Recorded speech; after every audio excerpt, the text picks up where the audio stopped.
Assalamualaikum warahmatullahi wabarakatuh. Waalaikumsalam.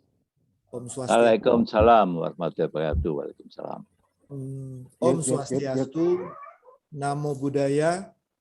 Salam kebajikan baik Kanisian maupun publik lainnya. Kita akan mengawali kegiatan ini dengan doa pembukaan dipimpin oleh dalam tanda kutip Romo Baroto. Monggo Mos. Baik. Mari kita membuka dalam doa. Saya akan membuka doa dalam secara Kristiani. Saya ajak untuk yang lain berdoa sesuai iman masing-masing. Bapa di surga, kami bersyukur dan berterima kasih bahwa malam ini Kau telah sediakan waktu bagi kami masing-masing Tuhan untuk boleh berkumpul bersama di sini. Kami ingin menguduskan acara ini sehingga berguna bagi setiap kami dan ujung-ujungnya adalah untuk memuliakan nama-Mu. Dan Tuhan, biarlah kami tetap mempunyai pengertian-pengertian yang benar mengenai arti orang yang pahlawan, Tuhan. Makna yang sejatinya tentang pahlawan. Dan biarlah kiranya makna sejati ini boleh kami gali dan kami dengar dan kami bawa sampai kepada generasi-generasi berikutnya. Dan sekali lagi biarlah semua acara ini Tuhan berjalan dengan baik, tidak ada kehalangan, gangguan apapun juga, dan kawan-kawan sahabat-sahabat yang akan bergabung, Kau akan kumpulkan bersama-sama di sini. Terima kasih Tuhan, di dalam nama Yesus yang ajaib kami berdoa. Amin. Amin. Terima kasih Mas Baroto. Untuk teman-teman yang baru bergabung, mohon ditulis angkatan ya. Kita akan dengarkan lagu Indonesia Raya, akan diputarkan oleh Mas Baroto. Monggo Mas. Iya.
Mars Canisius, bro.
Selanjutnya kita akan putarkan suatu rekaman historis pidato dari Bung Tomo yang pada tahun 45 telah menaikkan semangat pemuda-pemudi pejuang untuk melawan penjajah. Semoga pidato ini menghidupkan kembali semangat kita untuk melawan penjajah masa kini. Bismillahirrahmanirrahim. Merdeka! Saudara-saudara, rakyat jelata di seluruh Indonesia, terutama saudara-saudara penduduk kota Surabaya, kita semuanya telah mengetahui bahwa hari ini tentara Inggris telah menyebarkan pamflet-pamflet yang memberikan suatu ancaman kepada kita semua. Kita diwajibkan untuk dalam waktu yang mereka tentukan menyerahkan senjata-senjata yang telah kita rebut dari tangannya tentara Jepang. Mereka telah minta supaya kita datang kepada mereka itu dengan mengangkat tangan. Mereka telah minta supaya kita semua datang pada mereka itu dengan membawa bendera putih, tanda bahwa kita menyerah kepada mereka. Saudara-saudara, di dalam pertempuran-pertempuran yang lampau, kita sekalian telah menunjukkan bahwa rakyat Indonesia di Surabaya, pemuda-pemuda yang berasal dari Maluku, pemuda-pemuda yang berasal dari Sulawesi, pemuda-pemuda yang berasal dari Pulau Bali, pemuda-pemuda yang berasal dari Kalimantan, pemuda-pemuda dari seluruh Sumatera, pemuda Aceh, pemuda Tapanuli, dan seluruh pemuda Indonesia yang ada di Surabaya ini, di dalam pasukan-pasukan mereka masing-masing, dengan pasukan-pasukan rakyat yang dibentuk di kampung-kampung, telah menunjukkan satu pertahanan yang tidak bisa dijebol, telah menunjukkan satu kekuatan sehingga mereka itu terjepit di mana-mana. Hanya karena taktik yang licik daripada mereka itu, saudara-saudara, dengan mendatangkan presiden dan pemimpin-pemimpin lainnya ke Surabaya ini, maka kita tunduk untuk memberhentikan pertempuran. Tetapi pada masa itu mereka telah memperkuat diri, dan setelah kuat, sekarang inilah keadaannya. Saudara-saudara, kita semuanya, kita bangsa Indonesia yang ada di Surabaya ini, akan menerima tantangan tentara Inggris itu. Dan kalau pimpinan tentara Inggris yang ada di Surabaya ingin mendengarkan jawaban rakyat Indonesia, ingin mendengarkan jawaban seluruh pemuda Indonesia yang ada di Surabaya ini, dengarkanlah ini tentara Inggris. Ini jawaban kita. Ini jawaban rakyat Surabaya. Ini jawaban pemuda Indonesia kepada kau sekalian. Hei, tentara Inggris, kau menghendaki bahwa kita ini akan membawa bendera putih untuk takluk kepadamu. Kau menyuruh kita mengangkat tangan datang kepadamu. Kau menyuruh kita membawa senjata-senjata yang telah kita rampas dari tentara Jepang untuk diserahkan kepadamu.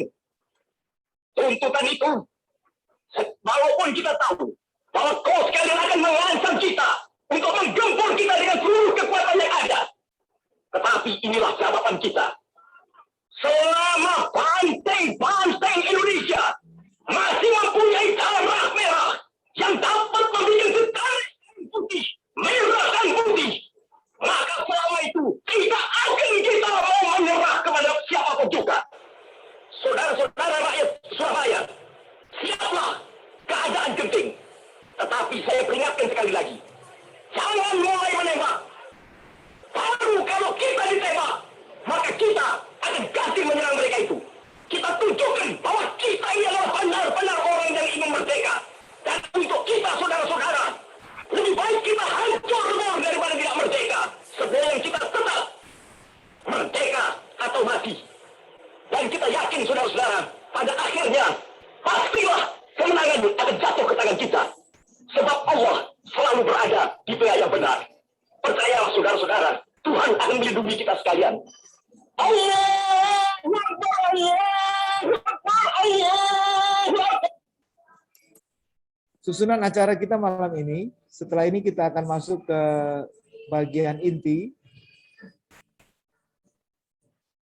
Orasi pembuka oleh Pak Purwanto, kemudian rekaman suara Kak Irwan, CC 61, juga kemudian mantan Profesor ITB Haryono, CC 58, kemudian sahabat kita Budi Ari Setiadi. Setelah itu kita masuk ke diskusi publik, diskusi tukar pikiran bersama. Dan di akhir acara kita akan putarkan lagu-lagu penutup dan pengumuman. Setelah itu, setelah ditutup, bila masih ingin silaturahmi, bercakap-cakap, dibuka kesempatan ruang epilog. Itulah gambaran keseluruhan acara malam ini. Dan diucapkan selamat datang buat yang lain nih, yang baru muncul, agak terlambat. Selanjutnya, kita akan langsung masuk ke acara inti. Kita beri ruang dan waktu kepada mantan guru kita, guru saya juga dulu, Pak Pur, untuk membawakan orasi pembuka. Silakan, Pak. Terima kasih Bapak Ibu sekalian yang kami hormati. Selamat malam. Saya bersyukur boleh menjadi guru Kanisius dari tahun 64 sampai 2003. Kebetulan mengajar civics, Pancasila, tata negara, dan menggambar.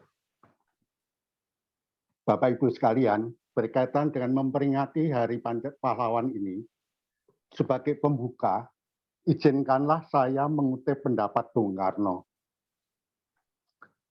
Bangsa yang besar adalah bangsa yang menghargai jasa pahlawannya. Kutipan pidato Bung Karno ini sangat subjektif, dikumandangkan dan membawa pesan moral tidak hanya mengenangkan pahlawannya, tetapi juga memberi contoh jasa-jasa pada bangsa kita. Untuk itu, setiap memperingati Hari Pahlawan, dilakukan ritual tetap tahunan dalam memperingati Hari Pahlawan ini setiap tanggal 10 November, seperti ziarah dan nyekar atau tabur bunga ke Taman Pahlawan. Sebagai warga negara kelahiran zaman penjajahan Jepang, saya mengalami 2 kali mengungsi karena peperangan, yaitu aksi kolonial pertama dan aksi kolonial kedua. Harus berjalan kaki dari Pekalongan ke Wonosobo 30 hari, dan dilanjutkan ke Jogja dari Paraan dengan kereta api Kluthuk. Di Jogja, kebetulan desa kami menjadi base camp untuk tentara-tentara kita yang menyerang Belanda untuk di daerah Jogja Utara. Dari peristiwa itu, saya mempunyai gambaran yang jelas bagaimana perang itu membawa korban untuk para tentara-tentara kita, dan dengan mata kepala sendiri, kebetulan rumah dipakai untuk pengobatan dari Dinas Kesehatan Militer, maka kita bisa melihat begitu bagaimana mereka memperjuangkan negara ini, dan kita juga melihat begitu banyaknya yang digotong pulang sudah meninggal. Kemudian sebagai generasi lama yang bersekolah tahun 50 sampai 98 sangat akrab dengan nama-nama pahlawan-pahlawan perang melawan penjajah. Panglima Polim, Hasanuddin, Diponegoro, Soekarno-Hatta, Sudirman, Adi Sucipto, dan kemudian tahun 66 muncul pahlawan revolusi, yaitu mereka-mereka jenderal-jenderal yang menjadi korban dari Gestapo PKI. Tahun 98 muncul reformasi. Maka setelah itu muncullah pahlawan-pahlawan reformasi. Dan sekarang ini pahlawan-pahlawan itu yang tidak ada kaitan dengan masalah-masalah militer, muncul pahlawan tanpa tanda jasa untuk menghibur para guru, dosen. Muncul istilah pahlawan devisa untuk para TKI. Muncul istilah pahlawan lingkungan, mereka-mereka yang berjuang untuk lingkungan hidup. Dan juga terakhir, pahlawan medis berkaitan dengan COVID-19. Lalu kriteria apa sehingga orang itu disebut pahlawan? Saya setuju dengan rumusan dari panitia, pahlawan adalah manusia yang banyak pahala atau jasanya, yang rela berkorban sehabis-habisnya, berjuang dengan gagah berani untuk kebenaran dan tanpa pamrih. Nah, karena kebetulan kita ini di Kanisius, maka bagaimana dengan Kanisius? Apakah Kanisius juga menghasilkan orang-orang pahlawan ataupun berjiwa pahlawan? Mari kita lihat. Pertama, perancang Kolese Kanisius, Pastor Van Lith,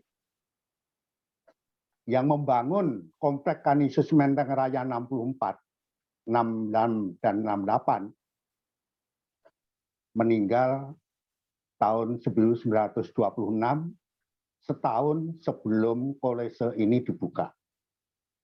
Beliau membuka sekolah Van Lith di Mundilan dan menghasilkan tokoh-tokoh nasional.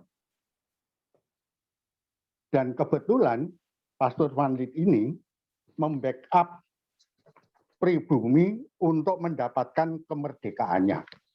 Maka hasil lulusannya kebanyakan terjun di Budi Utomo dan juga Yong Yava.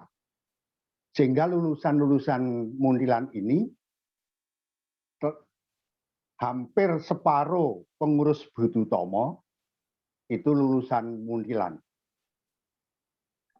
30% pengurus Yong Yava lulusan Mundilan. Dan pastor ini oleh Pak Jokowi diberi penghargaan sebagai tokoh pendidik Katolik beberapa bulan yang lalu. Yang kedua, waktu Jepang berkuasa, Kanisius ditutup, lalu digunakan sebagai sekolah tinggi, sekolah menengah tinggi. Dan ini juga banyak menghasilkan tokoh-tokoh yang berperan pada tahun 45-50. Yang ketiga, sejak tahun 51, banyak guru-guru kita yang pribumi. Dan Kanisius terbuka sehingga menerima guru-guru yang tidak Katolik. Sekarang saya membuka rahasia yang selama ini tidak pernah muncul ke permukaan, bahwa dua guru kita, yaitu Bapak Sutaryo, sebelum mengajar di Kanisius, adalah tentara pelajar yang bergabung di Batalion Cirebon, dipimpin oleh terakhir Mayor Jenderal Ahmadi, dikenal dengan Batalion 400. Pak Sutaryo ini adalah sersan waktu itu. Mungkin waktu itu masih SMP, sehingga dia diberi pangkat sersan. Setelah rasionalisasi militer, Pak Taryo meneruskan belajar sehingga terakhir memperoleh gelar Bachelor of Science dari Universitas Nasional. Yang kedua, Bapak Wahab Suparna, guru matematik Anda, dulu adalah tentara pelajar di Bogor. Beliau tertembak di pahanya. Ini dua guru mantan pejuang tahun kemerdekaan. Yang keempat, kebetulan saya menjadi saksi dan pelaku dari peristiwa KWSPKI. 4 alumni Kanisius yang menonjol: Yusuf Wanandi, alumni kalau tidak salah 55. Beliau aktif di Front Pancasila Pengganyangan G30 SPKI. Kemudian kita kenal 3 serangkai Kanisius, alumni Kanisius. Sofyan Wanandi, Sarwono Kusumatmaja, Akbar Tanjung, aktif di Kesatuan Aksi Mahasiswa Indonesia dalam rangka pengganyangan G30 SPKI.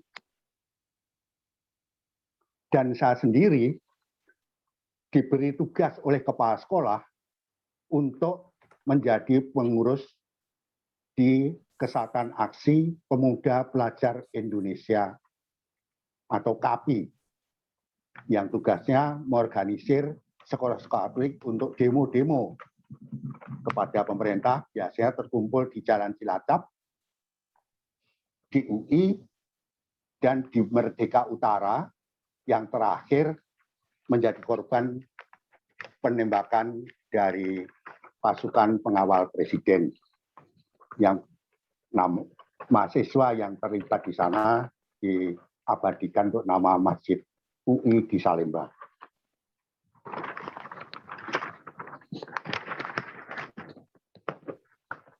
Itu gambaran selintas.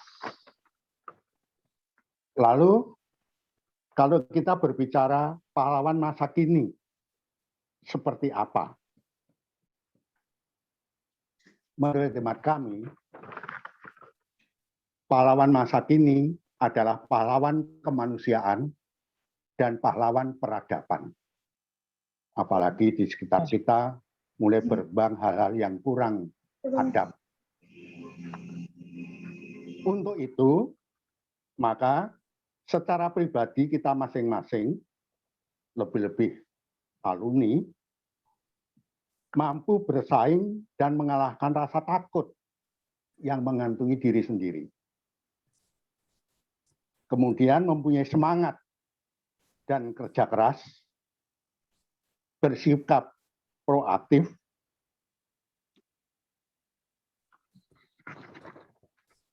berpikir besar dan inovatif, humanis, melaksanakan manfaades dengan semangat, kompeten, conscience, compassion.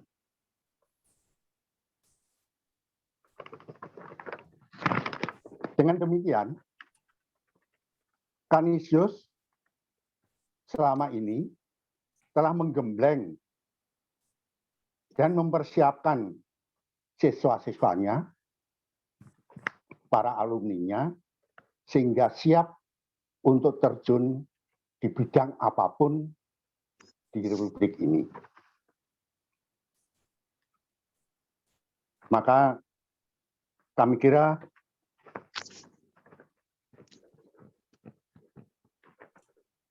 apa yang kami lakukan sepintas lalu sudah kami sampaikan. Untuk selanjutnya kami serahkan untuk secara pandang lebar lebih terurai pada Kak Irwan, Prof. Haryono, dan alumni kita Budi Aristiadi untuk membahasnya lebih lanjut dan bisa membawa pendapat-pendapat yang sangat menguntungkan bagi kita semua. Terima kasih atas perhatiannya. Terima kasih. Baik Pak Pur, terima kasih. Sekarang kita akan dengarkan testimoni senior kita, Kak Irwan, yang direkam tadi siang, berhubung beliau jam ini katanya sudah jam bobo. Maklumlah sudah senior citizen. Untuk itu mari kita dengarkan kesaksian Kak Irwan. Baik, selamat siang Kak Irwan. Apa kabar? Selamat siang. Sehat-sehat, walafiat. Alhamdulillah, siang ini saya baik, nanti malam saya tidak tahu. Ya, jadi ini direkam untuk disiar ulang dalam acara percakapan di Hari Pahlawan, tanggal 10 November 2021, di mana partisipannya Kanisian dan publik luas. Ya. Pertanyaan pertama, Kak Irwan. Kak Irwan lahir di mana, tanggal berapa? Saya lahir di Jakarta 10 Mei 1943. Zaman Perang Dunia Kedua, zaman Perang Asia Timur Raya, zaman Jepang menduduki Indonesia. Baik, Interupsi, terdengar jelas suaranya atau volume diperbesar? Kurang jelas tadi tanggal lahirnya kapan. Jelas ya? Oke, saya lanjut ya. jadi waktu proklamasi Kak Irwan usia 2 tahun. Posisi di mana Kak waktu itu? 2 tahun 1945 ya. 45 saya ada di, kalau tidak salah, di Brebes. Brebes. Ya. Berarti zaman revolusi fisik 45 sampai 50 atau Desember 49 revolusi fisik, Kak Irwan udah mulai ngerti-ngerti ya. Oh ngerti, saya umur 2 saja sudah mulai ngerti. Bisa diceritakan Kak, kisah revolusi fisik terkait dengan kepahlawanan. Pak D-nya ini. Waktu itu saya tahu itu pahlawan siapa. Hanya yang saya tahu waktu Belanda atau tentara sekutu menyerang Surabaya, kan harus dipadamkan. Maka dikirimlah Bung Hatta. Nah, Bung Hatta lewat Brebes. Saya dipanggil oleh ayah saya menghentikan kereta yang dikendarai Bung Hatta. Bung Hatta didaulat supaya berpidato. Nah, zaman itu yang disambutlah merdeka. Nah, zaman itu ada peristiwa 3 daerah. Saya nggak tahu mengapa itu 3 daerah. Dan di Brebes itu banyak ular. Ular itu ada di kamar, di WC, di pegangan pintu. Oh, dipelihara di kamar-kamar lah. Tapi alhamdulillah selamat. Nah, itu Jadi pada masa itu pengalaman pribadi Kak Irwan sebagai pandu, saya panggilnya Kak ya. Ya. Kak Irwan mengalami kontak langsung walau masih usia kurang dari 6 tahun, 7 tahun, Ya. dengan seorang pahlawan nasional, proklamator Bung Hatta. Melihat dengan mata kepala sendiri ya Kak. Ya. Baik, sekarang kita beranjak ke tahun 50-an Kak. Ya. Kak Irwan berarti tahu tahun 50-an setelah kita diakui kedaulatannya, bisa diceritakan Kak untuk dekade 50-an? Nah, untuk mencapai tahun 50-an, dari Brebes, kami pindah ke Purworejo. Purworejo, di situ ada Tibul Revolusioner atau aksi militer pertama oleh tentara Kremlin. Jadi waktu itu Ambarawa dan semuanya itu diserang, terpaksa kami mengungsi ke desa keluarga ayah saya di Tajoran. Dan kami mengungsi, setelah tenang kembali ke Purworejo, kami pindah ke Jogja. Nah, waktu di Jogja itulah aksi revolusioner kedua atau aksi militer kedua oleh Kremlin. Nah, Mangguwo diserang, diduduki tentara Belanda. Tentara Belanda itu tidak semuanya bule. Kremlin itu tidak semuanya bule. Banyak yang dari Maluku. Manado juga ya. Hah? Manado juga Apa? banyak, Nil. Seluruh orang Indonesia nyaris ada di situ. Oh, oke. Ya, nah itu termasuk Urip Sumomi Harjo dulu kan, yang Sucio macam kan ada di situ. Tapi karena lama membelot kan. Nah, waktu Jogja diserbu, itu ada tentara Belanda yang totok. Tentara Belanda yang totok itu membelot ke TNI. Nah, totok dia bule gitu. Ya, Dia pakai pakaian loreng. jadi darahnya merah putih biru itu ya, Kak. Kalau totok. Iya, tapi ini benderanya tidak merah putih biru. Merah putih. Oke. Nah, di lengan kiri atau lengan kanan itu dililitkan hitam bendera merah putih, menunjukkan bahwa dia membelot ke TNI. Itu waktu itu. Nah, disitulah setelah konferensi meja bundar di Den Haag, maka kedaulatan RI diakui oleh pemerintah Belanda, tentara Kremlin ditarik mundur, termasuk yang orang-orang Indonesia yang mengikuti Kremlin, seperti yang terakhir dari Ambong-Ambong itu. Nah, itu ditarik ke negeri Belanda. Nah, itu ada ceritanya sendiri di video ada. Nah, setelah pengakuan kedaulatan, kami kembali ke Jakarta.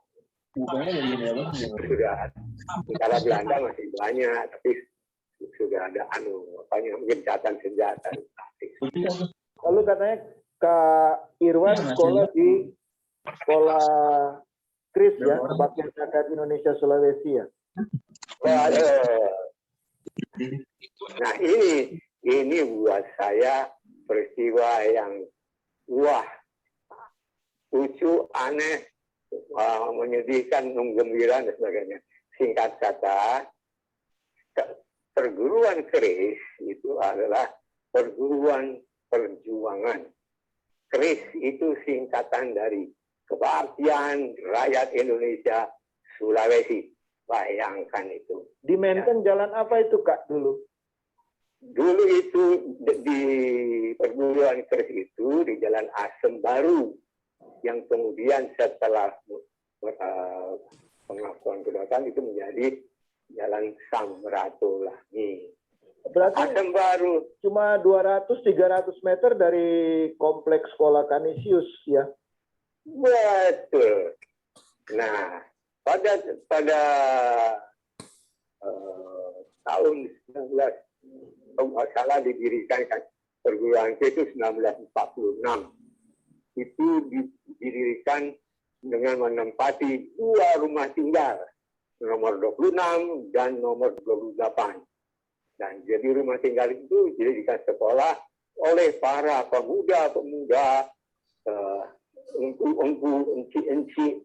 Dulu guru laki-laki kami sapa dengan engku, guru perempuan kami sapa dengan enci. Jadi engku dan enci. Dan engku enci ini dengan bersemangat. Kalau ada lagi lagu-lagu ketutarian budayaan ada cakalele. Perkenankan saya pada tahun 1954 itu boleh dikatakan waktu itu saya termasuk yang terpinter ya. Mantap. Enggak. Ya.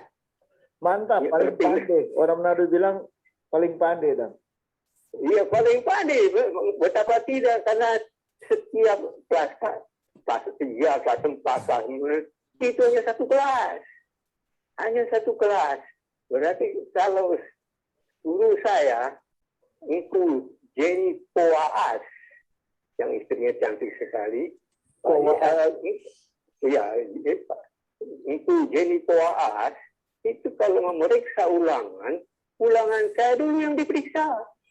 Kalau saya dapat 10, semua teman-teman sekelas di bawah 10. Kalau saya dapat 6, teman sekolah saya selalu di bawah 6. Betapa tidak? Karena beliau itu memeriksa pekerjaan saya dulu. Setelah diperiksa, kan, Irwan Ismail, ini kau bawa pulang. Saya menyimpulkan Pak Irwan menganggap engku Engci di sekolah rakyat Kris adalah pahlawan-pahlawan buat Kak Irwan ya. Betul. Salah satunya Engku Kowaas yang memeriksa nilai objektif. Benar. Tidak lihat suku lagi. Saya anggap begitu. So, Karena teman-teman sekelas itu, dan saya ini lucunya, ya saya nggak lucu karena itu saya pikir kenapa saya tuh suka pada lawan jenis ya. Teman sebangku saya, teman-teman yang saya ingat itu teman-teman perempuan, bukan teman laki-laki. Nah, pada suatu tahun 1994 terdengar di Kanisius, terdengar di perguruan negeri di luar gaduh ramai. Ya.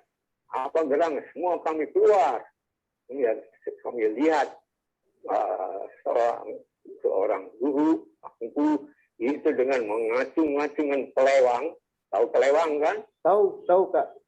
Ya, terhunus ke atas pelewang dengan tangan yang dibalut lumuran darah. Nah, beliau berteriak, kita serbu sekolah Belanda. Kita serang sekolah Belanda. Kita hancurkan sekolah Belanda. Nah, saya yang merasa putra perguruan Kris sekolah perjuangan, tergugah. Saya ikut berseru. Hancurkan sekolah Belanda. Serbu sekolah Belanda. Usir sekolah Belanda. Nah, 2 tahun kemudian, tahun 1955, saya didaftarkan oleh orang tua saya masuk sekolah Belanda. Masuk Kanisius setelah diserang, setelah menyerang. Gimana? Masuk Kanisius, di mana 2 tahun sebelumnya Kak Irwan menyerang Kanisius. Betul, sekolah kami menyerang. Oke. Hancurkan sekolah Belanda, serbu sekolah Belanda. Tapi setelah Kak Irwan masuk Kanisius, betul nggak itu? Sekolah Belanda. Nah, sebelumnya, sewaktu setelah konferensi meja bundar, yang sudah pengakuan kedaulatan RI, itu kan kami kembali ke Jakarta. Kami kembali ke Jakarta, untuk tempat tinggal sementara, selain pindah-pindah ke dekat rumahnya Joyo Hadikusumo dan segala macam itu, kami pindah bertempat tinggal di Jalan Menteng Raya nomor 23. Menteng Raya 23, tepat di seberang Kanisius College. Nah, itu tepat di depan. Baik, Kak Irwan, maaf, ini sudah menit ke-13, tinggal beberapa menit. Saya potong cerita, mohon maaf sebelumnya. Adakah pesan-pesan dari Kak Irwan untuk Kanisian dan publik luas tentang kepahlawanan? yang kita tahu sekarang sudah mengalami krisis. Sudah sedikit lagi para pahlawan, terutama di kalangan pemimpin-pemimpin negeri kita ini, yang mana mereka harus paling bertanggung jawab untuk menyejahterakan, untuk menggapai janji-janji kemerdekaan. Silakan Kak Irwan. Tidak ada. Saya nggak punya pesan karena saya tidak tahu. Jadi yang saya ingin katakan bahwa kalau dulu saya waktu masih kecil, masih kanak-kanak, remaja, pemuda, bercita-cita seperti yang lain, American Dreams. Nah, sekarang masa itu sudah berlalu. Dan yang sekarang yang terlintas di benak saya adalah Indonesian Dreams. Indonesian Dreams yang akan menjelajahi jagat raya, jagat dirgantara. Itu yang saya khayalkan, saya mimpikan. Indonesian Dreams. Nah, itulah Indonesian Dreams yang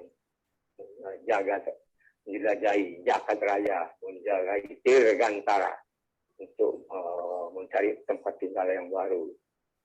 Itu.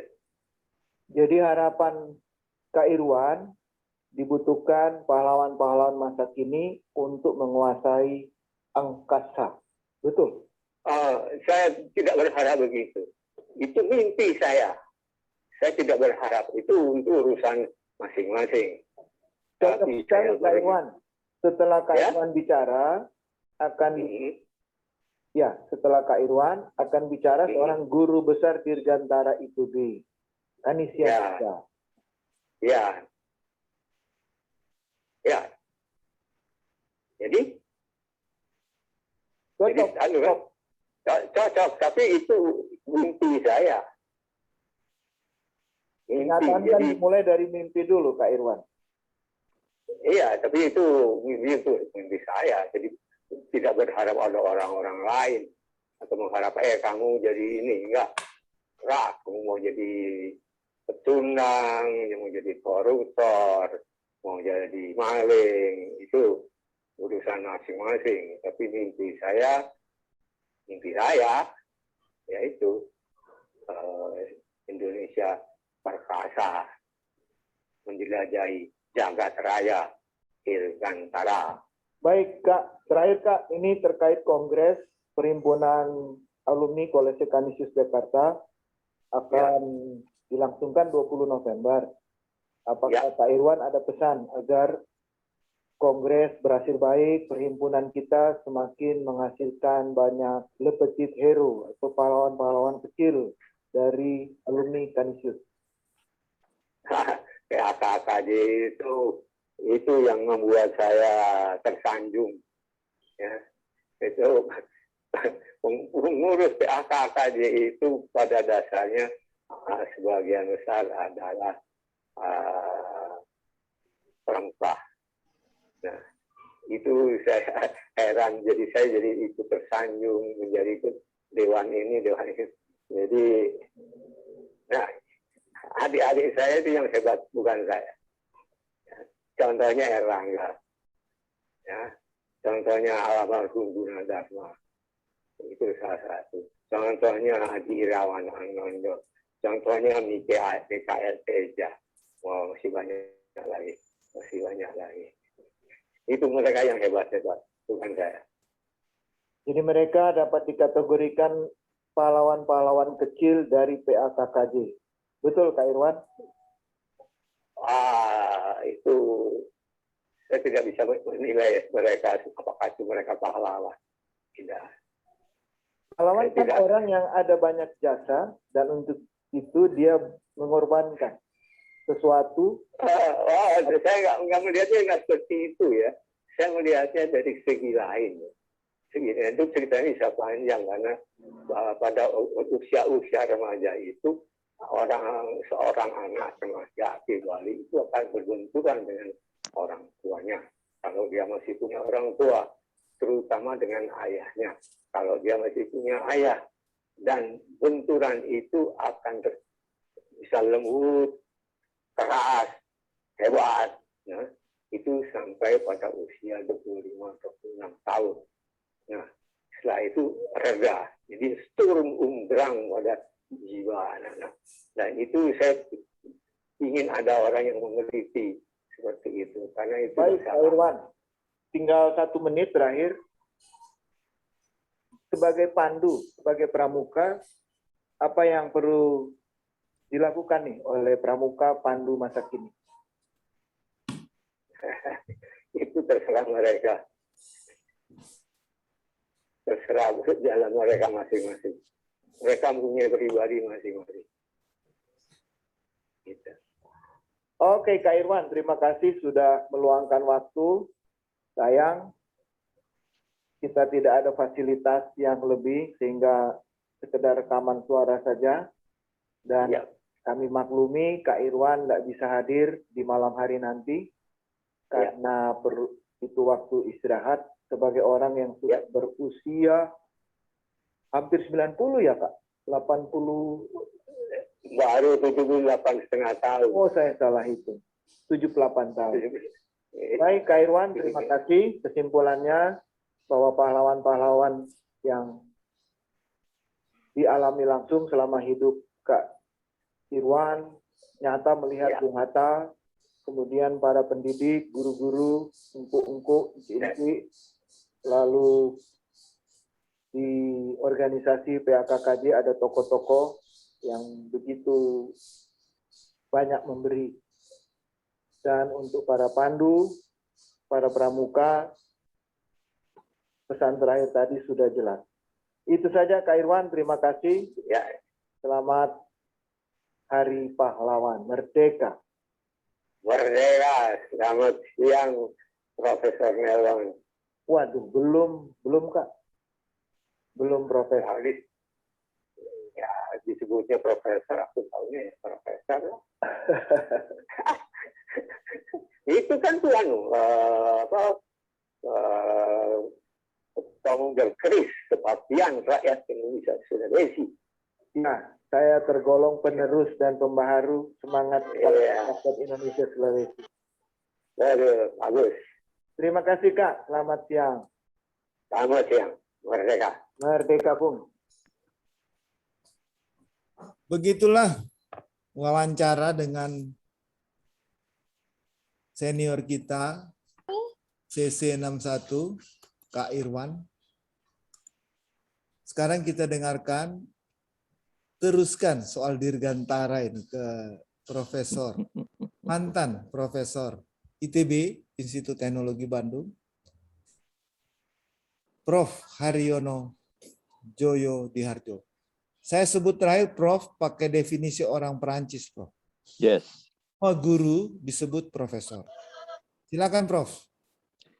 Terima kasih sekali atas waktu yang diberikan, dan pertama-tama tentu ya saya mengucapkan selamat malam, dan mungkin saya ucapkan lagi nanti, tetapi saya ingin memberi sedikit komentar, yaitu saya sangat terkesan sekali dengan apa yang disampaikan tadi oleh yang berbicara sebelum saya, terutama Pak Purwanto, mungkin menjadi guru setelah saya lulus dari Kanisius. Saya lulus tahun 58, begitu. Memang saya lahir tahun 40, dan saya hidup di dalam minimum 3 zaman ya. Saya lahir waktu zaman Belanda, dan mungkin hari lahir saya itu dekat dengan hari lahir Ratu Belanda waktu itu, yaitu Ratu Juliana. Kemudian Jepang masuk tahun 42, kemudian ibu saya mengatakan bahwa hari lahir kamu itu sama dengan hari lahir Kaisar Hirohito. Begitu. Jadi itu. Dan saya mulai umur 2-3 tahun mungkin ada ingatan sedikit-sedikit mengenai apa yang saya alami, dan baru masuk SR waktu itu setelah kita merdeka di Malang. Begitu itu. Tapi yang itu adalah pendahuluan. Kemudian juga mungkin memperkenalkan diri. Selain saya itu mantan guru besar ITB, saya juga pernah mengajar di Malaysia 10 tahun, 2004 sampai 2009 lebih. 2017 saya kira, dan pernah menjabat sebagai Deputi Ketua BPPT bidang teknologi, pengembangan teknologi, kemudian juga pernah menjabat sebagai Ketua 8, malah berkecimpung di 8 itu sejak tahun 74. Jadi itu saya background saya supaya memberikan warna kepada para pendengar yang sekarang saya kira ya lumayanlah jumlahnya. Tapi saya sangat terkesan tadi dengan yang dikatakan oleh Pak Purwanto, saya ingin tahu umurnya berapa ya.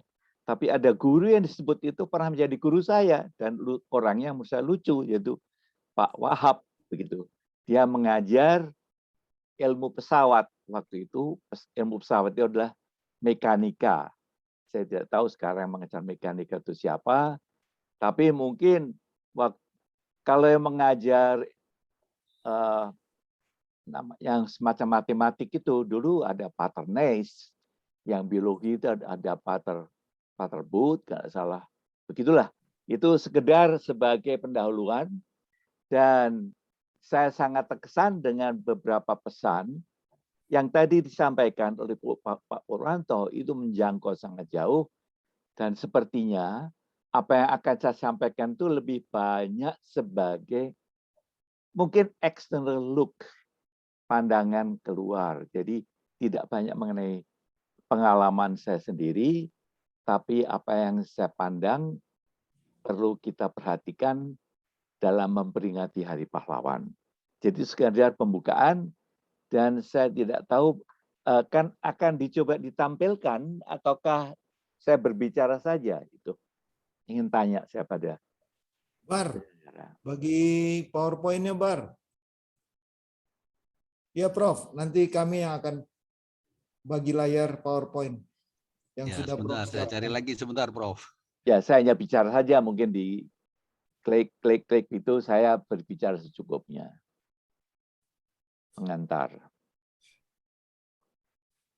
Sambil menunggu, tolong Kanisian tambah tulisan CC dan angkatan untuk diidentifikasi agar ketahuan mana yang Kanisian, mana yang tamu publik luas.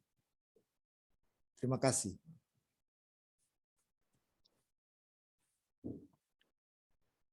Oke, saya dapat mulai saja dengan salam lagi yang baru. Assalamualaikum warahmatullahi wabarakatuh. Salam sejahtera bagi kita semua. Shalom, Om Swastiastu, Namo Buddhaya, salam kebajikan. Mudah-mudahan slide-nya dapat ditayangkan, tapi saya coba juga menguraikan apa yang saya tampilkan, apa yang akan ditampilkan nanti. Jadi sebenarnya 10 November itu kita peringati setiap tahun sebagai Hari Pahlawan Nasional, dan kita peringati bersama, tetapi juga kita ingin melihat seberapa jauh peringatan itu dihayati, begitu ya. Nah, itulah. Jadi judulnya Hari Pahlawan, Kenangan, Makna, dan Wawasan ke depan. Silakan terusnya. Jadi sekali lagi ini tadi salam tadi sudah saya sampaikan.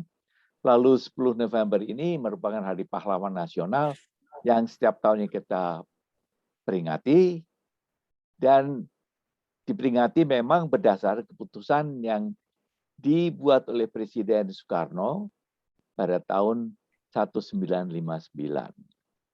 Hari Pahlawan ini merupakan hari yang mensimbolkan penghargaan rakyat Indonesia terhadap dan untuk mengenang jasa para pahlawan pada peristiwa bersejarah tanggal 10 November yang tadi dengan sangat berkesan telah ditayangkan pada awal acara ini. Selanjutnya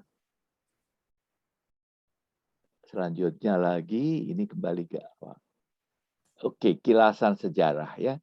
Jadi mungkin apa yang saya ingin sampaikan, ini sebenarnya sudah juga ditayangkan dengan dikatakan oleh, disampaikan oleh Bung Tomo tadi. Jadi sebenarnya secara ringkas, saya tidak bacakan semuanya. Jadi pada hari itu, 10 November itu merupakan satu dari rangkaian acara atau rangkaian peristiwa, di mana sebelumnya, saya kira sesudah proklamasi kemerdekaan, tentara Inggris itu mendarat di Surabaya dengan tugas waktu itu utamanya sebagai wakil dari tentara sekutu. Tentara sekutu itu negara barat yang pada waktu itu melawan Jerman, Jepang, dan saya tidak tahu yang terakhir itu apakah Turki, begitu ya. Dan mereka menjadi pemenang dan akan melucuti senjata tentara Jepang. Kita cukup cepat dengan memproklamasikan kemerdekaan pada tanggal 17 Agustus, walaupun sebelumnya tanggal 15 Agustus Bung Karno itu diculik oleh para pemuda, kalau salah namanya juga hampir sama, Soekarni, dibawa ke Rengas Bitung, diminta untuk segera memproklamasikan.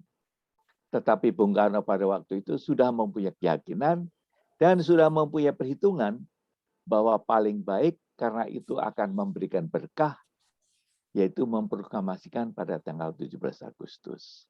Dan itu berhasil diproklamasikan oleh Bung Karno dan Bung Hatta, dan kita bersyukur, alhamdulillah sampai saat ini, kita hidup di dalam zaman Indonesia merdeka. Dan mudah-mudahan ini langgeng, lestari, dirahmati oleh Tuhan yang Maha Esa, Maha Pencipta. Nah, pada waktu itu terjadilah bentrokan kecil-kecilan sampai akhirnya kalau tidak salah tentara Inggris mengundang Bung Karno untuk meredakan suasana dan berhasil diredakan. Tetapi apa yang terjadi? Ternyata tentara Inggris tadi itu ditunggangi oleh tentara Belanda yang ingin mengembalikan Indonesia sebagai wilayah jajahannya. Dan terjadi berbagai bentrokan, misalnya pada waktu mereka memasang bendera di Surabaya di hotel, apa itu mungkin ya Matu atau apa. Kemudian ada pemuda yang naik ke atas, bendera diturunkan, disobek birunya, dikibarkan lagi. Dan yang terakhir, terjadi suatu tragedi di mana Jenderal Inggris itu kemudian terbunuh. Ya, sebentar, ini mungkin dilanjutkan dengan slide-nya.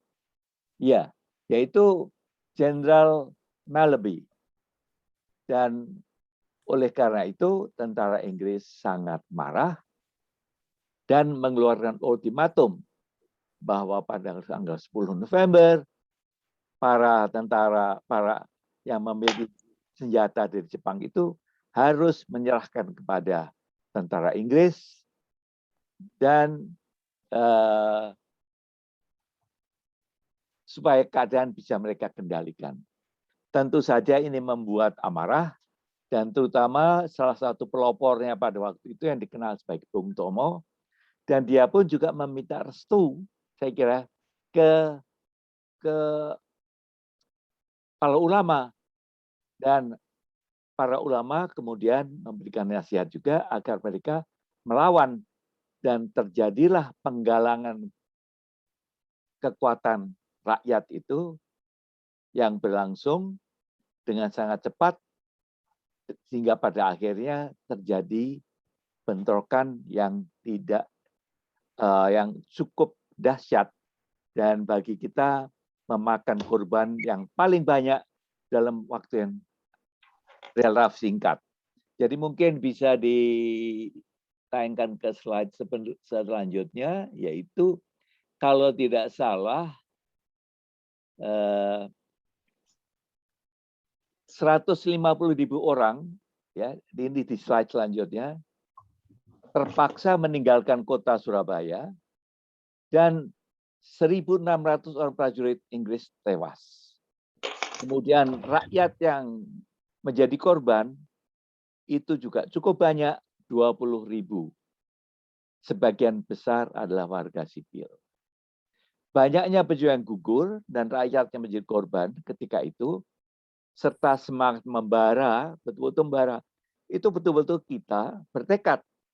Seperti kata Bung Karno tadi, merdeka atau mati.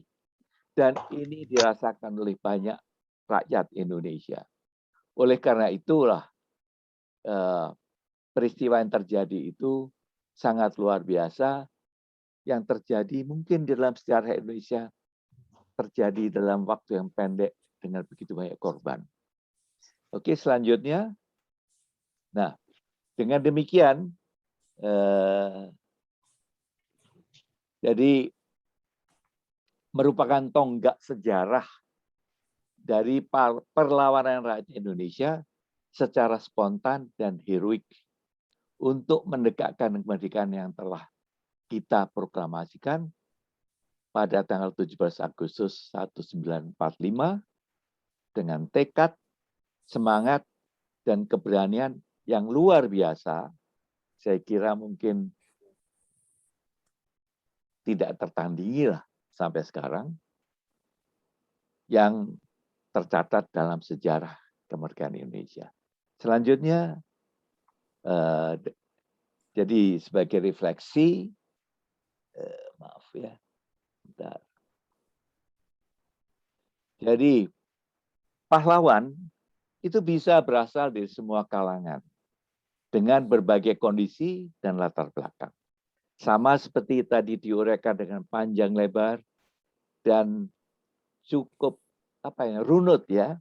Mulai dari pahlawan itu tentu dalam perjuangan perang, tapi kemudian pahlawan itu dalam berbagai perjuangan yang memiliki ciri-ciri tertentu yang akan saya singgung setelah ini. Jadi pahlawan hari ini dapat datang dari media sosial, kegiatan sehari-hari, baik di lingkungan kecil maupun besar. Kemudian, jadi apa arti ini tadi yang mungkin ingin saya singgung, Hari Pahlawan dan makna keteladanannya. Jadi kita mencoba merefleksikan ke depan. Jadi kisah perjuangan rakyat Indonesia sebelum dan pasca kemerdekaan muncul tentu dalam buku-buku sekolah, diajarkan. Tapi apakah itu berkesan? Saya kira tidak akan seberkesan seperti yang disampaikan oleh di antara kita bertiga tadi yang sudah mengalami masa revolusi, sudah pernah mengungsi, sudah mengalami gejolak-gejolak akibat serbuan tentara Belanda, seperti saya pun waktu itu juga mengungsi. Waktu itu tinggal di Malang, mengungsi lewat Blitar, mungkin menggunakan naik truk terbuka, kemudian mungkin berjalan juga, kemudian mencoba naik kereta api, dari Kertosono ke Madiun, di Madiun tinggal tempat keluarga yang kita kenal, dan pada waktu itu kemudian terjadi pemberontakan PKI itu, lalu pergi lagi ke Jogja, terkenal lagi aksi agresi militer Belanda, sehingga harus keluar kembali ke daerah yang kemudian sudah dikuasai oleh Belanda. Jadi kisah yang kita alami tersebut sekarang dicoba untuk bukan diwariskan, dapat dirasakan lah begitu oleh para warga Indonesia yang sekarang sudah lahir dalam keadaan negara kita lebih makmur dan pendidikannya sudah lebih maju dan budayanya juga lebih tinggi. Ya, tapi apa isinya keteladanan itu? Di sini agak sedikit dikatakan kejujuran, kegigihan, pantang menyerah, dan juga sadar akan kewajibannya, di samping tentu kalau ada kewajiban, tentu ada hak. Jadi ini diringkaskan dalam slide ini. Selanjutnya, saya akan menampilkan beberapa pahlawan yang sudah kita kenal. Ini saya baru menampilkan 10 saja.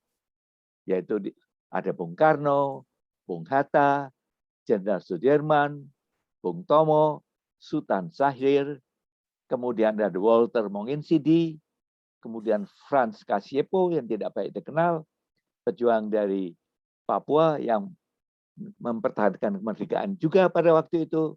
Kemudian sebelumnya Cut Nyak Dien dari Aceh, kemudian Raden Ajeng Kartini, dan Pangeran Diponegoro. Ini hanya cuplik beberapa orang saja yang dapat saya tampilkan. Kalau tidak salah, jumlah pahlawan yang sudah resmi diakui pemerintah itu ada 168 begitu. Ya. Jadi dengan demikian tentunya sekarang ini tadi disebutkan juga pahlawan terakhir ini kita kenal dan betul-betul tanpa pamrih sadar akan kewajibannya adalah para petugas medis dan paramedis dan juga mereka yang melaksanakan tugas kemanusiaan bagi para korban COVID-19 dan variannya, termasuk yang memakamkan mereka atau yang kemudian menjaga supaya tidak menyebar penyakit itu dan seterusnya. Jadi mohon diteruskan slide-nya sampai ke ini ya. Kemudian suatu refleksi, slide selanjutnya. Jadi apa itu definisi pahlawan? Jadi tentu kalau kita ingin memahami bagaimana definisinya, pahlawan berarti orang yang menonjol karena keberanian dan pengorbanannya dalam membela kebenaran dan pejuang yang gagah berani. Saya kira ini mungkin mensarikan arti pahlawan, tapi intinya adalah ada pengorbanan. Saya kira kita teruskan di bawahnya itu mungkin bisa dikaji. Kemudian, yes, silakan. Ada komentar? Oke, saya teruskan dengan yang slide selanjutnya. Untuk pendek saja. Jadi ini adalah, saya coba ambil apa sih pahlawan, karakteristiknya apa? Ini yang dari bahasa Inggris. Ya, tetapi dan ini mungkin dapat kita catat juga. Tetapi yang penting mungkin di sini ada self-sacrifice, selflessness, dan harus punya kekuatan, dan harus punya keberanian. Jadi juga mempunyai kepedulian terhadap orang lain. Banyak sekali ciri-ciri yang dapat diungkapkan di sini. Dan yang penting, ini saya selalu diberi nasihat dulu, atau kita semua oleh almarhum Pak Habibie, don't pretend to be a hero. Jangan sampai kita berbuat karena berpura-pura ingin menjadi pahlawan. Jadi tindakan kita tulus tanpa kita sadari, kita menjadi pahlawan untuk kelompok kecil atau kelompok yang lebih besar. Jadi inti dari makna Hari Pahlawan itu kalau kita ingin refleksikan dalam diri kita, diri orang-orang sekitar kita, mungkin diri yang kita didik, dan seterusnya. Oke, silakan selanjutnya, sudah dekat akhir ini. Oke, selanjutnya ini tadi yang saya ungkapkan. Jadi, ini yang terakhir, para pahlawan adalah sumber inspirasi. Saya merasa demikian, dan kadang-kadang kita merasa kecil dibandingkan jasa para pahlawan. Bukan hanya karena apa yang dapat kita lakukan, juga adanya peluang yang ada di depan kita. Tapi peluang tidak merupakan suatu excuse untuk tidak berbuat sesuatu menjadi pahlawan. Malah sebenarnya kita di dalam hidup itu banyak mengalami masalah yang disebut kesempitan. Dan di dalam kesempitan itu terjadi kesempatan. Dan ini mungkin juga peluang untuk secara sadar atau tidak sadar berbuat sesuatu yang mempunyai ciri kepahlawanan. Bagimu negeriku dan bagimu bangsaku. Seterusnya saya kira pada saat akhir ini. Terima kasih. Thank you. Wassalamualaikum warahmatullahi wabarakatuh. Mungkin ada pertanyaan. Terima kasih. Baik, Prof. Nanti sesi tanya jawab setelah ini kita jeda, tapi sebelum itu saya mau nanya nih, Prof. Silakan. Mana tentang mimpi Kak Irwan itu? Saya Indonesian kira soal Dirgantara. betul, ya. Saya mungkin mimpi Dirgantara itu mulai dari kecil. Terus terang, waktu saya masih SD, SR, nenek saya itu sering bercerita tentang Bung Karno. Jadi Bung Karno pun pada waktu itu sudah mempunyai karisma, walaupun tidak ada internet, sudah banyak dikenal. Dan karena itu saya ingat gelar insinyurnya. Jadi saya waktu itu bermimpi atau ingin menjadi insinyur begitu. Sudah ada cita-cita. Lalu waktu saya sekolah di Canisius, di SMP, mulai ada film-film dari Amerika dan sering ditampilkan itu pesawat-pesawat yang baru. Mulailah berjalan ke arah aerospace Dirgantara. Dan alhamdulillah saya masuk ke situ, dapat saya katakan itu keahlian yang saya tekuni dan masih saya tekuni, tetapi apa yang saya lakukan adalah hanya bagian kecil. Memang saya pernah juga bekerja di industri pesawat terbang Nusantara, IPTN waktu itu, ya, pernah juga di LAPAN dan di BPPT, jadi melengkapi latar belakang pendidikan dan latar belakang pekerjaan. Sekarang ini saya mengajar di universitas yang baru dan untuk masa yang baru di dalam bidang matematik. Tapi saya selalu mengatakan matematik adalah falsafah hidup. Karena you seek only the truth and nothing but the truth. Dan itu adalah salah satu ciri tadi dari kepahlawanan. Jadi menjawab pertanyaan tadi mungkin saya agak panjang lebar. Memang merupakan mimpi dan alhamdulillah saya bersyukur telah saya peroleh dan saya bekerja juga dengan lingkungan dalam bidang ini baik secara nasional maupun internasional. Mungkin ini jawaban saya dan tentunya saya namanya mengencourage juga supaya kita berkecimpung di dalam bidang namanya teknologi maju. Karena teknologi maju itu mempunyai ciri dapat diterapkan di berbagai bidang teknologi lain dan juga dapat mengilhami budaya kita secara keseluruhan. Kalau kita lihat keluar, bangsa-bangsa yang maju itu yang menguasai teknologi Dirgantara. Tidak saya bawa egois ya, tapi kenyataannya demikian. Mulai dari Amerika yang Jerman itu terkenal sebagai bangsa engineers, Perancis bangsa matematikawan, Inggris itu yang menguasai lautan, kan ada sebuahnya Britain rules the waves gitu, menguasai lautan. Rusia, satelit yang pertama kali diluncurkan itu diluncurkan oleh Rusia. Cina, Tiongkok sekarang itu sangat maju, malah teknologi Dirgantaranya juga mungkin sangat berimbang. Kalau namanya space station dibangun bersama antara Eropa dengan Amerika dan Jepang, Cina sekarang membangun sendiri. Dan saya kira kita akan melihat bahwa dunia akan cepat berubah, tetapi ilmu pengetahuan teknologi itu adalah manifestasi dari akal budi kita yang merupakan anugerah luar biasa dari Tuhan Sang Pencipta.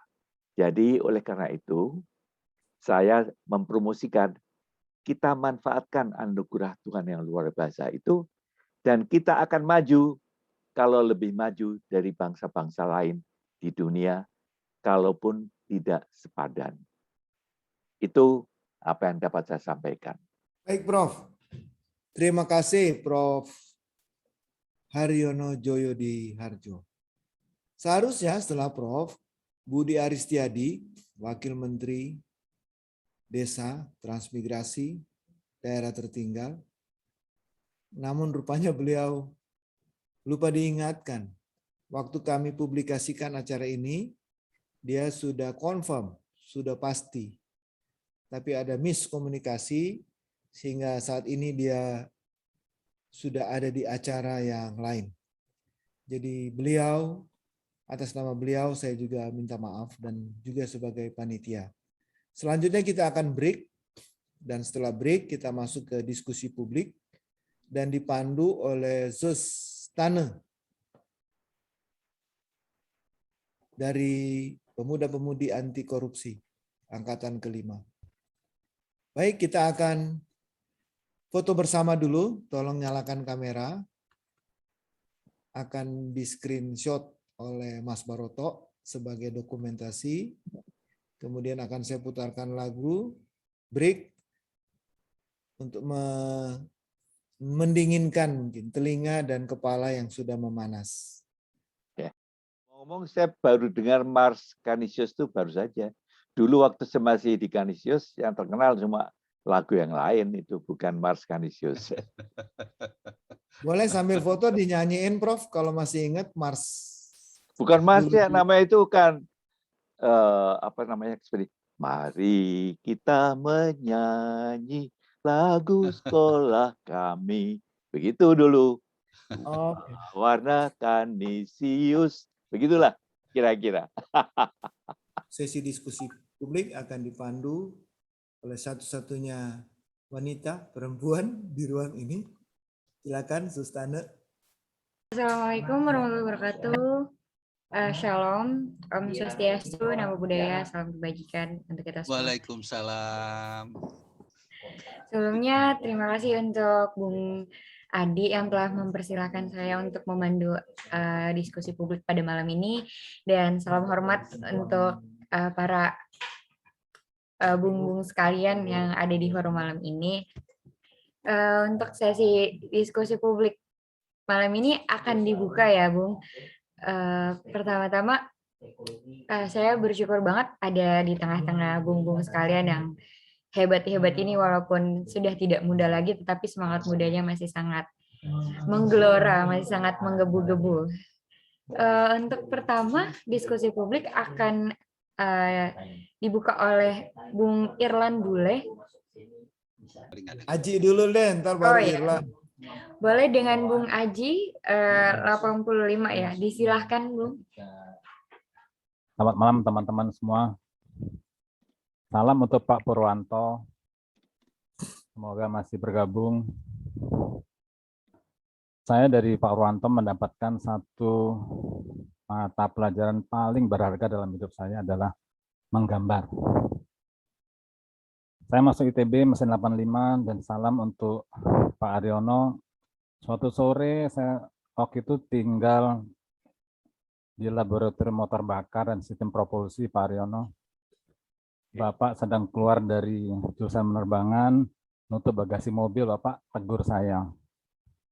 Saya tidak tahu Bapak Canisius, jadi saya tidak terlalu concern karena saya hitungannya adalah mahasiswa mesin yang tidak apa ya, Prof. Saya orang yang anak jalanan saya, Prof. Jadi Pak Aryono tegur saya, Pak Aryono mengagumi badan saya yang Kalau seperti dulu di Rembo. jalanan, sekarang udah di trotoar kali ya. Sekarang trotoar diisi sama sumur resapan, Bro, jadi susah. Jadi saya terima kasih diundang oleh teman-teman dari sesi 85 untuk acara ini. Saya mau share bahwa saya gelandangan 2 kali. 2 kali gelandangan itu pertama adalah ketika saya pamit dari orang tua saya, itu tingkat 3, Pak, saya tidak menerima lagi uang dari Bapak.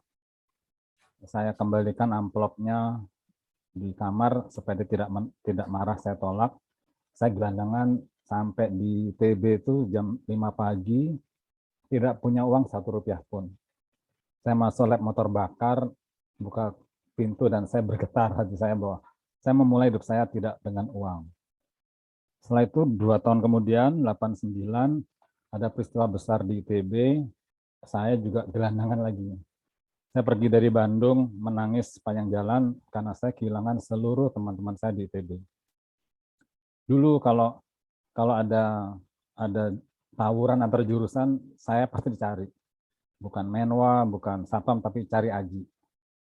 Lalu 89 itu saya semestinya terhitung tidak akan bisa hidup. Tapi ada orang kecil yang menyelamatkan saya. Saya pergi dari Bandung, lalu dipanggil oleh Pak Wiranto karena saya tinggal di lab beliau selama 2,5 tahun. Wiranto rektor ya? Ya, Pak Wiranto rektor. Beliau bilang, Haji, saya tahu kamu bisa hidup tanpa menjadi sarjana. Kamu bisa hidup tanpa menjadi insinyur. Tapi kalau menjadi insinyur, dunia Aji yang sama tetap sama, tapi dunia memandang Aji yang sama tadi berbeda. Saya berpikir itu adalah God speech untuk saya. Tuhan bicara lewat Pak Wiranto. Saya ambil anak buah saya 1, saya bikin tugas akhir saya cuma 1 bulan mungkin. Jadi saya lulus dengan 2 pertanyaan tingkat 1 rasanya. Bagaimana cara menghitung poros dan bagaimana membuat poros. Saya diwajangin oleh 3 dosen pembimbing selama kurang lebih setengah jam. Haji, tanggung jawab sebagai engineer adalah menyelesaikan permasalahan, menyederhanakan permasalahan, dan membuat semua yang jadi sulit menjadi mudah. Itu terngiang terus sampai akhirnya saya yang tadinya berbisnis asal-asalan, saya yang kalau di mesin 85 itu rata-rata IPK-nya itu 2,2 lebih. Wah, saya lebih besar dari mereka, Pak. Saya 2,11. Jadi, saya jauh lebih besar daripada mereka. Mereka 2,2, saya 2,11. Saya berpikir, it's okay lah. I'm a good engineer. Jadi, itu tahun 93 saya lulus, saya coba keliling ke teman-teman 78 sampai 87, saya ditolak. Seorang Aji tidak mungkin hidup di Indonesia. Karena Aji yang lulusan Kansis tadi Pak adalah Aji yang tidak pernah nyontek sejak TK sampai S2. Saya menjadi aktivis di ITB itu bukan karena... To the point aja, Ji. Ya. Soal apa yang Oke. bisa menggugah kepahlawanan di dunia beras perpadian? Nah, sekarang Aji yang gelandangan tuh 2 kali lagi gelandangan Pak. Nah, 2003 saya pergi dari Pertamina setelah saya bekerja banyak di dalam kilang Pertamina. Lalu saya gelandang lagi, saya tinggalkan bisnis saya. Sekarang saya masuk ke pertanian. Tadi Bung Tomo mengatakan ayat jelata, ayo kita melawan Belanda gitu, melawan Inggris. Saya lihat rakyat jelata di sekitar kita adalah petani-petani, Pak. Saya berpikir kita udah merdeka 76 tahun. Tetapi somehow tidak sanggup negara ini membuat harga gabah itu stabil. Jadi saya berpikir, saya adalah engineer, saya pengusaha, saya MBA, saya aktivis, saya idealis. Melihat perilaku petani-petani kita yang kelihatannya juga saya nggak bisa simpulkan dalam 1 kalimat, tapi saya berpikir bahwa tata niaga ini ada nggak benar gitu lah. Jadi Ya, secara ekonomi belum merdeka mereka, kira-kira begitu kasarnya. Sebenarnya negara harus menjamin semua warga negaranya mendapatkan hak hidup yang sama sebenarnya. Hak hidup loh, bukan pendapatan. Sementara kalau petani-petani ini secara nature-nya mereka tidak bisa sama bergaining posisinya dengan pemain-pemain pasar. Jadi saya datang ke sana 3 bulan yang lalu ke daerah yang dulu saya bekerja di kilang Pertamina, dan saya baru merasa bahwa dulu tahun 2000 saya dikirim oleh Tuhan ke kilang itu bukan untuk Pertamina, tapi untuk pertanian itu sebenarnya. Jadi sekarang saya punya mimpi besar. Dulunya saya sebelum mimpi di pertanian, saya punya cita-cita adalah membuat bahan bakar biofuel, bahwa saya ingin menjaga kendaraan internal combustion engine last forever karena bahan bakarnya masih ada. Sekarang saya rubah lagi, itu ketika saya masih di dalam kilang, I was a good engineer. Saya sudah mengalahkan begitu banyak perusahaan asing dengan sendirian. tidak ada backing, tidak ada banyak, saya jual ilmu. Makanya saya terima kasih pada ITB, saya terima kasih pada Kanisius. Saya masih menjadi anak Kanisian, tidak punya siapa-siapa sendirian. Saya bersyukur disitulah saya bisa menjadi Kanisian ketika ketemu petani-petani. Saya udah jumpa ratusan petani. Di belakang saya ada ribuan petani dan saya berjanji bahwa saya akan bisa menjaga harga gabah mereka di tingkat yang layak. Cita-citanya adalah membuat petani 5.000, petani goceng. Petani yang harga gabahnya Rp5.000 per kilo. Dan itu adalah harga gabah panen, bukan harga gabah kering. Negara kita hanya bisa mencari alasan kenapa gabah turun, kenapa gabah tidak serap. Semuanya sibuk mencari alasan. Semua departemen, semua lembaga negara mencari alasan bagaimana menjawab kepada masyarakat kenapa harga gabah turun. Tetapi tidak pernah diselesaikan sampai hari ini dan saya berpikir mungkin harus ada. Secara teknologis menurut lu solusinya apa, Ji? Solusinya sebenarnya sederhana. Kalau karena saya MBA, semua bisa dilihat secara sederhana.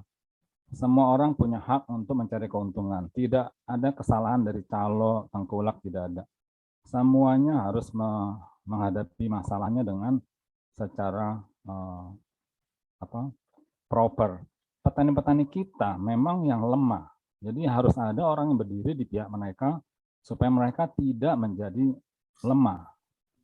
Jadi kalau harga eceran tertingginya beras premium ditentukan pemerintah, itu fakta bahwa beras adalah komoditas politik. Tetapi harga dasar gabah, walaupun ditentukan oleh pemerintah, tapi diserahkan kepada mekanisme pasar. Jadi akhirnya petani yang tidak punya bargaining power menjadi lemah. Jadi keuntungan yang mereka harusnya dapatkan diserap oleh orang-orang di tengahnya lah. Jadi kalau tidak ada halangan dalam waktu, saya dalam waktu 2 bulan sudah belusuan ke beberapa desa, ketemu ribuan petani, saya berpikir, I will do. Ini adalah tugas saya untuk memastikan bahwa petani-petani yang di dalam binaan saya akan memiliki harga gabah yang stabil. Cita-citanya besar sekali. Saya baru saja mendapat. Ji. Mengingat waktu yang lain, ntar kita sambung di epilog aja. Oke, kira-kira begitu. Saya terima kasih buat acara ini. Semoga saya bisa share lebih banyak. Bagaimana caranya ntar kita omongin di epilog. Tapi menurut gue lu tuh pahlawan, Ji. Lu pahlawan. Lu berani hidup kiri miskin gara-gara idealisme lu. Keren. Oke, Sustana lanjut. Mungkin ada yang lain, silakan raise hand, nanggepin baik narasumber maupun Aji nih. Le Petit Hero from Kanisius. Oke, thank you so much ya Bung Aji atas pengalamannya and sharing-sharingnya. Sangat-sangat speechless loh. Karena memang agak unlinear ya dari mulai tilang ke petani itu memang sangat-sangat jiwa-jiwa marhainnya mulai tumbuh nih. Mungkin ada yang ingin menanggapi atau bertanya mengenai Bung Aji atau mau langsung lanjut ke Bung Irlan? Ya Pak, kamu gimana nih? Atau Monty, udah on cam. Monty Montezuma. Nih gue inget nih, muka kayak orang Indian. Oh, ada Om Monty nih. Oke, selamat malam semua. Gue mesti ngomong apa, bro? Ya apa aja, yang penting ngomong. Ya, buat gue mengenai apa? Kita bicara mengenai pahlawan ya. Kita bersyukur ya bahwa Indonesia memang sudah merdeka sebagai satu bangsa ya. Merdeka dari penjajahan bangsa asing gitu ya. Tapi yang jadi pertanyaan mungkin buat kita semua, apakah benar-benar bangsa ini sudah merdeka dari hal-hal yang merdeka dari kejahatan, merdeka dari keserakahan, merdeka dari keegoisan, merdeka dari spirit memecah belah bangsa, gitu. Bahkan merdeka dari dosa. Ya, memang kalau bicara mengenai penjajah secara fisik manusianya, kita udah benar-benar sudah merdeka sebagai satu bangsa. Tapi kalau masih ada penjajah-penjajah yang tidak nampak secara fisik, tapi ada di dalam hati dan pikiran kita, menurut gue itu yang paling berbahaya sih. Di mana akibat dari dosa kan manusia akhirnya menyakiti dirinya sendiri, menyakiti sesama, menghancurkan apa yang sudah dirancang oleh Tuhan begitu baik, begitu indah. Tapi karena perbuatan dosa, akhirnya semua yang baik itu menjadi hancur. Gitu. Padahal Tuhan udah mendesain bangsa ini, negara ini dengan kekayaan alamnya yang luar biasa, yang sebetulnya bisa untuk membuat negeri ini sejahtera gitu. Dan gue percaya bahwa Tuhan juga memakai bapak-bapak bangsa kita untuk negara ini, bangsa ini memiliki visi, memiliki dasar negara, Pancasila, yang dimana kelima sila itu betul-betul sebetulnya adalah tuntunan juga buat kita untuk negara ini, negara yang menjadi sejahtera, gitu menurut gue, gitu. Karena where there is no vision, people perish. Tanpa visi rakyat menjadi liar kan. Nah, kalau kita melihat kondisi keadaan sekarang bangsa ini, apakah betul-betul bangsa ini sudah merdeka gitu kan? Merdeka dari kemiskinan, merdeka dari kebodohan, merdeka dari rasa takut. Ya kan? Merdeka dari ambisi-ambisi yang bisa menghancurkan segalanya. Oleh karena itu, buat gue sekarang penting buat kita, ya kita membutuhkan hero, kita membutuhkan pahlawan. Tapi mulailah kita menjadi pahlawan bagi diri kita dulu deh. Kita bisa merdeka nggak dari hal-hal seperti itu? Dan untuk kita bisa merdeka yang seutuhnya, yang kita masih setujui sama-sama, sila yang pertama, ketuhanan yang Maha Esa. Hanya Tuhan yang sanggup memerdekakan kita menjadi pribadi yang merdeka seutuhnya. Oleh karena itu, untuk kita merindukan lahirnya pahlawan-pahlawan untuk hari ini, minggu depan, bulan depan, tahun depan, bahkan tahun-tahun ke depan, jangan mengandalkan kekuatan sendiri, andalkan Tuhan. Karena Tuhanlah yang sanggup memberikan kita kemerdekaan yang seutuhnya. Amen. Dan kalau kita sudah merdeka, maka kita akan diberikan hikmat untuk mengelola semua ciptaan Tuhan yang Tuhan sudah anugerahkan bagi bangsa kita. Itu sih buat gue. God bless, bro. Sip, keren, keren. Thank you so much, Bung Monty. Ya, aku setuju ya atas pendapat dari Bung Monty. Sebab kalau kita tidak mengenali diri kita pribadi, kita akan mungkin sulit ya untuk mengenali dan mengerti seseorang itu bagaimana. Yang pastinya kita tidak harus mencintai diri kita sendiri dulu lah untuk bisa mengenal orang lain kan. Ada lagi atau Bung Irlan sudah bisa berkomunikasi? Baik, oke. Thank you. Sorry tadi agak miss. Malam Bung Franky, Sestante dan Pak Pur yang masih on di sini, juga teman-teman yang lain. Terima kasih. Tadi kalau dengar dari cerita dari Pak Pur, dapat gambaran yang lebih menyeluruh ya. Dan kalau cerita hari pahlawan hari ini, banyak pahlawan-pahlawan lain yang tadi Bung Aji tadi sampaikan, terus kemudian juga kita semua, dan mungkin malam ini yang ada di dalam forum ini juga semuanya bisa menjadi hero gitu ya. Dalam artian bahwa apa yang kita bisa lakukan hari ini ya kita lakukan saja yang terbaik. Bagaimana kita mengisi kehidupan kita, bagaimana kita mensikapi seluruh permasalahan yang ada secara lebih dewasa dan bertujuan baik. Dan saya yakin kita semua bisa menjadi pahlawan gitu ya. Jadi kita optimis, apalagi nilai-nilai Kanisian yang ada dalam diri kita. Ya buat saya sih banyak memberikan bekal ya, banyak memberikan bekal di mana sampai hari ini pun saya sih berpikir bahwa yuk apa yang bisa kita buat, apa yang bisa kita lakukan untuk orang lain khususnya juga, dan untuk diri kita sudah pasti kita lakukan saja, nothing tulus. Kita nggak usah pedulikan lagi apakah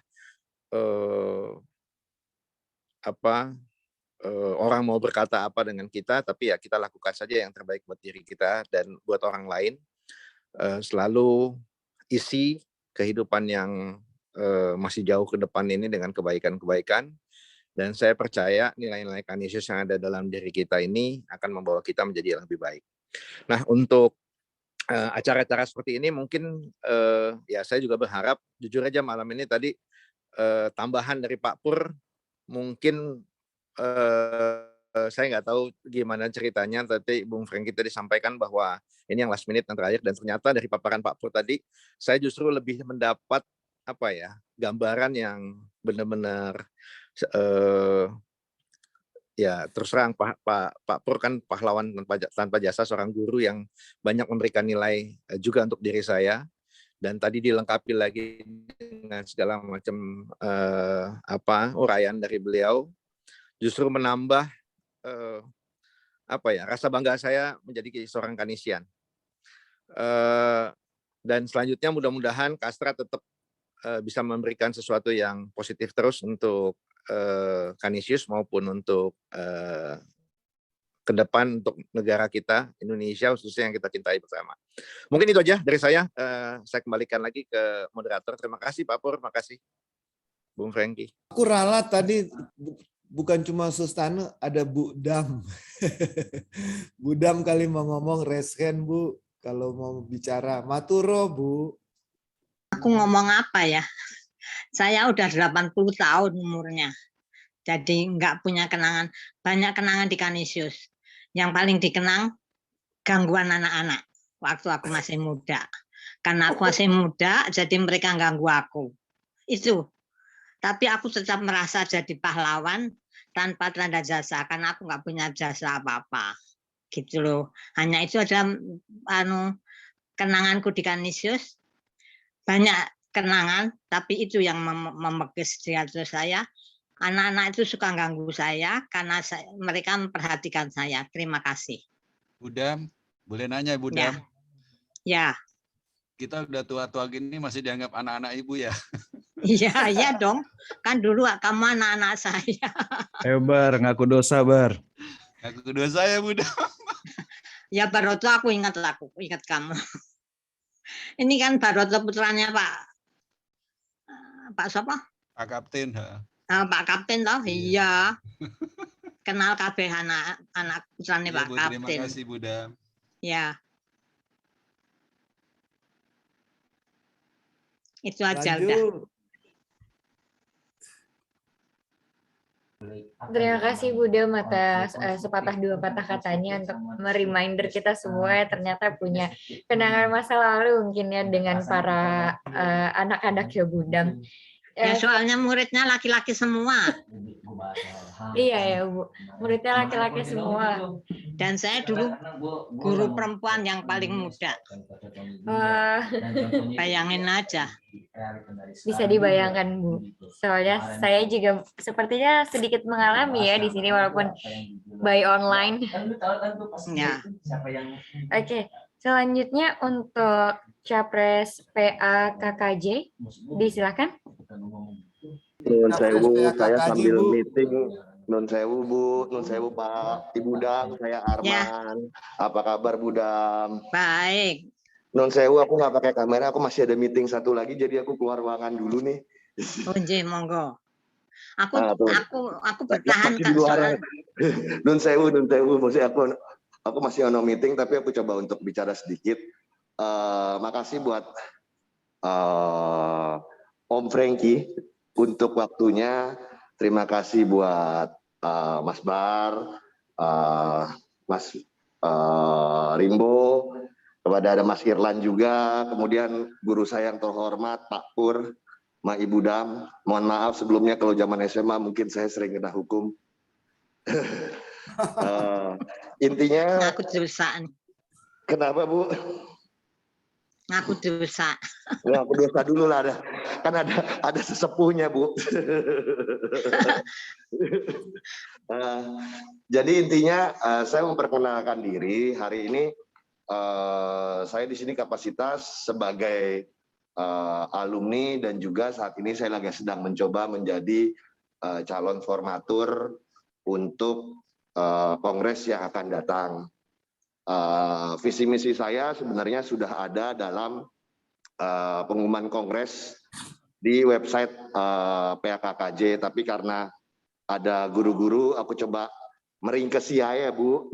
Ya. Intinya yang saya pengen adalah visi kita ya kembali PAKKJ sebagai rumah bersama untuk kita semua, lintas alumni, lintas angkatan, kemudian menjadi satu kesatuan pergerakan untuk lebih baik. Intinya adalah kebersamaan, khususnya untuk bagaimana kita berbuat kepada alma mater sendiri dan juga masyarakat pada umumnya. Karena mars kita kan dipakai adalah dasarnya adalah Mars Canisius, intinya seperti itu Bu. Kemudian dan kakak-kakak semua dan Pak Purwanto. Nah kalau terkait dengan apa yang akan saya coba tawarkan adalah bagaimana intinya satu menimbulkan kekerabatan yang lebih baik, yang lebih saling mengikat satu sama lain, karena tidak bisa dilepas bahwa saat ini banyak sekali alumni-alumni yang, mohon maaf sebelumnya bukan berarti menjelekkan atau apa ya, tetapi secara perekonomian kan sudah di bawah. Nah saya berpikiran bagaimana paling tidak PAKKJ membantu dalam proses ini untuk paling tidak jangan hanya memberikan bantuan berupa uang, tetapi bagaimana kita memberikan kail-kail kepada para alumni yang kurang beruntung ini untuk bisa berkarya bersama. Itu ke pertama. Yang kedua adalah saya berpikir bagaimana dengan sumbangsi dengan etalase alumni yang begitu besar, bagaimana kita melakukan suatu perubahan anggaran dasar dan anggaran rumah tangga yang disesuaikan dengan masa-masa yang sedang terjadi dan yang akan terjadi di depan. Kemudian yang ketiga adalah bagaimana kita menjadi saat ini saya juga melihat bagaimana hubungan kita ada kalanya kita terlalu eksklusif. Jadi at least saya berpikir bagaimana kita membangun komunikasi dengan stakeholder lain di luar Canisius untuk melakukan mungkin ormas, mungkin lintas organisasi lain, bagaimana menciptakan rasa kebangsaan itu sendiri. Karena saya lihat semakin sini dengan adanya pro kontra yang besar, nilai-nilai kebangsaan kita kok berkurang ya, gitu loh. Padahal kan kita sendiri sebagai Canisian dengan semangat man for others, seharusnya kan kita bisa berbuat sesuatu untuk sesama, baik kita ke dalam maupun keluar. Nah, yang keempat mungkin yang saya berpikir adalah bagaimana prosesnya kita membangun suatu pendidikan-pendidikan. Karena zaman ini kan mumpung masih online, bagaimana PAKKJ melihat bagaimana talenta-talenta muda yang mungkin kan kita memang kalau kita lihat nih banyak banget anak-anak yang kurang beruntung, baik dari alumni maupun luar alumni, yang sebenarnya secara kapasiti baik, tetapi karena kualitas hidupnya mungkin kurang baik, kita paling tidak kita coba bantu dengan mungkin CSR dari perusahaan ataupun juga ada lembaga-lembaga lain untuk diberikan tes masuk ke Canisius lah, gitu loh. Tetapi standarnya tetap harus melibatkan pendidik dan yayasan di sini ya, nggak bisa sendiri alumni sendiri. Saya melihat ke sana. Dan yang terakhir adalah ya suka tidak suka kan Canisius butuh pendidikan dan kualitas pendidikan itu sendiri, termasuk juga sarana prasarana ya, bagaimana kita berkolaborasi dengan stakeholder. Bro. Sip. Stakeholder lah Mas, intinya seperti itu sih. Keren, keren. Cuma kita mau setia pada waktu 4 menit lagi nih jam 10. Ntar kalau Siap. mau sambung bisa setelah ditutup epilog. 1 menit buat kandidat lain kali masih ada nggak nih? Tadi ada James, ada yang lain. Udah nggak ada, Om James sama Om Bejo udah nggak ada. Sorry ya Man, gua interupsi tapi ntar Santai. kita Sama lanjut. komandan mesti nurut, Mas. Sorry, aku juga tadi offline karena aku lagi sambil meeting, Mas. Thank you, udah ngorbanin meetingnya. Pahlawan kecil loh. Buat kita. Enggak gitu lah, Mas. Sip. Kita udah Makasih buat menutup waktunya ini. Kastrat. Terima kasih Budam, terima kasih Pak Pur. Sama-sama. Selamat Man. Insya Allah jadi Man. Amin. Amin, amin Mas, amin. Kita sama-sama kok kemenangan kita buat bersama bukan buat satu orang, Mas. 3 menit lagi kita tutup, tapi setelah itu buka lagi buat yang masih mau lanjut silaturahmi, kongko-kongko. Selanjutnya kita akan sudahi. Narasumber harusnya ini sudah. Oh Pak Pur, closing statement Pak Pur. 1-2 menit. Pernyataan penutup Pak. Gong penutup malam ini. Oke. Pendidikan karakter Coleus Canisius yang sudah dijalankan hampir 1 abad, itu tadi diuraikan dengan tanggung jawab, kegigihan, dan sebagainya itu, membantu dalam mewujud nilai dan jiwa kepahlawanan di masa depan yang penuh tantangan. Jadi dengan modal pendidikan karakter 3C-nya itu dan manfaatnya itu kami kira akan gampang mewujudkan nilai dan jiwa kepahlawanan di masa depan bagi para alumni. Dengan catatan mampu menghadapi tantangan yang ada.